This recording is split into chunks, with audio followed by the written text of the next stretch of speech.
when I'm talking to my customers, I explain to them about a disease triangle, where you've got a plant host, and you got a plant pathogen, and then you have the environmental conditions that are favorable for development. And I explain to them that when those three come into alignment, that's when we can have a disease.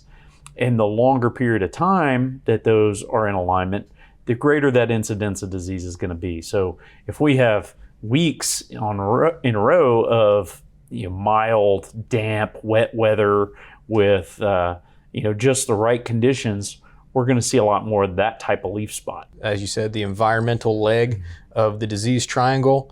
Listening to the weatherman the other day, we're in the month of May, which happens to be the rainiest month in DFW. So we've got rain in the forecast for the next couple of weeks. Yep. Cloudy, coolish weather. That's all perfect for disease development. And is that something where people can, have an impact on that environmental leg by reducing their irrigation? That's a big one. I see a lot more problems with overwatering our plants rather than underwatering. Right. And I think that we're shooting ourselves in the foot and making the climate even better for a lot of these fungal diseases. Right. And so being aware of what's coming out of the sky in terms of precipitation, and also the drainage of a property. Those are two, if you're in a property that has poor drainage, or you have clay soils that's going to hold a lot of water. I know we're talking about leaf pathogens, powdery mildew and entosporium. However, doing your part as a homeowner to reduce that irrigation when it's not necessary is very important in disease management. With diseases, managing cultural practices are extremely important. So back to the disease triangle, you have to have a virulent pathogen, you have to have a susceptible host, and you have to have a conducive environment. And so what can we manage in this triangle? The environment. And so if we can reduce how hospitable the environment is to the disease, it's going to go a long ways. And so with St. Augustine lawns, here's two tree guys talking about grass. St. Augustine does not require as much water as people think it does. And the biggest problem that I see with that turf is people mow it too low. People want to mow it like a Bermuda lawn, which is typically 1.5 inches or 1 inch long, maybe 2 inches. St. Augustine wants to be like 3 to 4 inches in height. Yes. And if you mow it taller, that grass is going to be a lot hardier and require actually less water. And so why it looks sick is because people mow it so low and they scalp it, and that's what's stressing the grass out, and they think they need to add more water to the grass. I agree wholeheartedly. I have post oaks in my yard. I've got 7 big ones in my backyard. I got 3 more in my front yard. And I'd be sick if I lost one of them on my watch. And I've got St. Augustine. I mow my St. Augustine at 3.5 inches every day or every week, all summer long.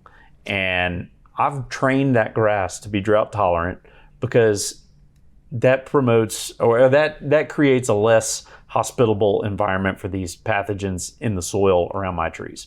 Right. And so by managing the St. Augustine more effectively, we can create better conditions for our trees. Yeah, and so back to turf management. So I'm not just a tree guy. So I have a bachelor's degree in agronomy and a master's degree in crop science. And I've been in plant healthcare for since 2010, so I guess 13 years now. But when grass gets drought stressed, it actually signals to that plant to grow more roots. There's a hormonal response in the grass to strengthen its root system. And so what we end up seeing in the urban environment, and it's very common from Texas all the way up through the whole United States, is people love to water their grass. And so this grass never gets stressed in the springtime. And so it develops a very shallow root system. And then when your ET or your evapotranspiration increases in the summer months, now you're having to water more and more because that grass never had the chance to develop a dense root system. Yes. And so it's important this time of year, even before now, to let that grass stress out. It's going to be okay. We stay pretty mild through the month of May. We get pretty good rainfall here. And so let that grass deal with it and develop a denser root system. And We also have two names on my shirt. The other name is Ecologel Solutions. And that's a line of lawn care products, basically. Two technologies that we're really proud of. One is called Hydratane, and one is called Cytogrow. Cytogrow is concentrated seaweed extract. It contains a hormone called cytokinins, and that hormone stimulates root development. And so that's a really good product to help drive that deeper root system. And then the Hydratane product actually extends the availability of moisture in the soil. And so it, in a nutshell, it is reducing evaporative loss of water out of the soil. And so it can extend your time between irrigations. And so rather than people having to water, or what they think, 3 to 4 times a week, you can get equal performance from half as much irrigations. And that's helpful for our trees. And I agree. I tell my customers they've got to give their grass a little tough love to make it root deep, so that they don't have to water it so often, which is better for their trees.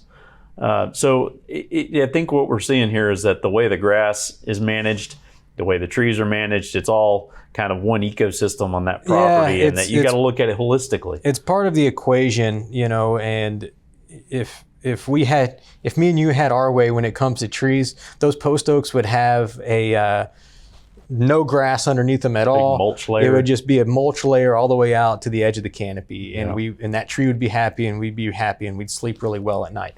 However, that's a dream world, and you go to some really nice homes, and the lawn is manicured, and if the St. Augustine wasn't bad enough, now we're going to have flower beds installed underneath the trees. Hydrangeas and azaleas and all kinds of little flowers. I can see the emotions on your face. So all the annuals and things like that, and those are water-loving plants. And you started off on post oaks by saying that they don't like wet feet. They do not. And so many of our native trees here are dry site species. So everything needs water, but dry site species means it wants time to dry out between irrigation. It doesn't want to stand in that water. And so you're going to see problems on pretty much any of our oak species around here.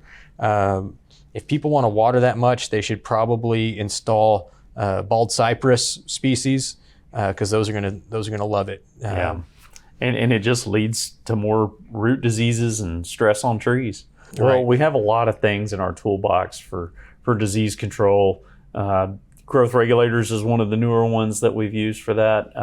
Our fungicides have changed a lot over time. We've gone from just having contact fungicides to having locally systemic fungicides to even some fully systemic fungicides that have broad spectrum. And it's really also been enlightening to see how the research shows how much our management practices on the property affect our diseases. Right. And so we have to look at the whole big picture when we're talking about disease management.